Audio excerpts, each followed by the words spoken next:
Rahab and the spies. Then Joshua son of Nun secretly sent 2 spies from Shittim. Go, look over the land, he said, especially Jericho.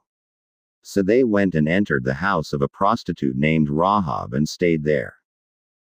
The king of Jericho was told, Look, some of the Israelites have come here tonight to spy out the land.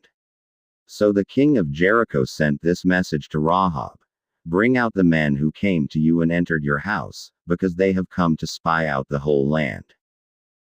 But the woman had taken the 2 men and hidden them.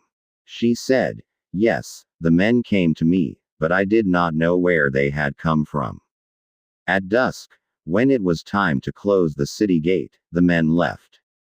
I don't know which way they went. Go after them quickly. You may catch up with them.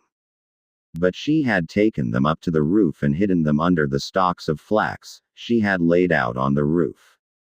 So the men set out in pursuit of the spies on the road that leads to the fords of the Jordan, and as soon as the pursuers had gone out, the gate was shut. Before the spies lay down for the night, she went up on the roof and said to them, I know that the Lord has given this land to you and that a great fear of you has fallen on us, so that all who live in this country are melting in fear because of you. We have heard how the Lord dried up the water of the Red Sea for you, when you came out of Egypt, and what you did to Sihon and Og, the 2 kings of the Amorites east of the Jordan, whom you completely destroyed.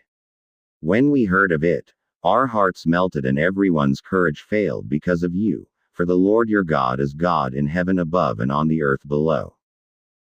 Now then, please swear to me by the Lord that you will show kindness to my family, because I have shown kindness to you.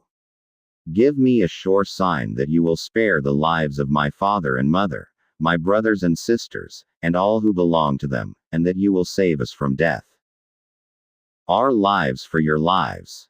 The men assured her, If you don't tell what we are doing, we will treat you kindly and faithfully when the Lord gives us the land.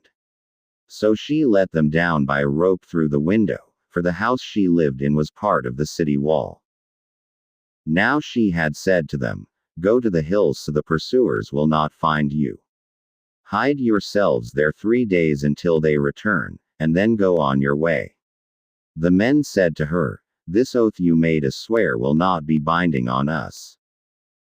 Unless, when we enter the land, you have tied this scarlet cord in the window through which you let us down, and unless you have brought your father and mother, your brothers and all your family into your house. If anyone goes outside your house, into the street, his blood will be on his own head, we will not be responsible. As for anyone who is in the house with you, his blood will be on our head if a hand is laid on him. But if you tell what we are doing, we will be released from the oath you made us swear. Agreed, she replied. Let it be as you say. So she sent them away, and they departed. And she tied the scarlet cord in the window. When they left, they went into the hills and stayed there 3 days, until the pursuers had searched all along the road and returned without finding them. Then, the 2 men started back.